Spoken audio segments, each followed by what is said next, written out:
Kaya pala di kita. Okay, go. Wala lang tita. Mag-enjoy lang tayo sa game and kuha niyo yung championship. Just the normal Malaya way.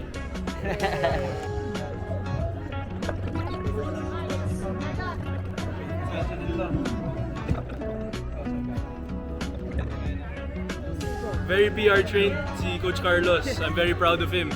You know, after years of hard work, nakuha na yan. So, what do you expect? He's going to stay composed for his team and he'll get the championship.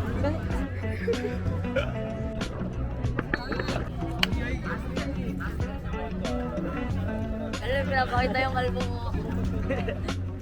Tita, maayos yung ano ko Okay. dyan. Oh, pwede na yan. Oh, mukhang haras. Tita, wala na. Exposure na na. Okay. Tell me what happened. Tell me what happened. Yun lang. We're clinging to the +2 lang sa nung semis. I mean, going to semis, dapat namin, top 2. Kaso, top 1 kami, and unfortunately, top 2 yung Malaya din sa kabila.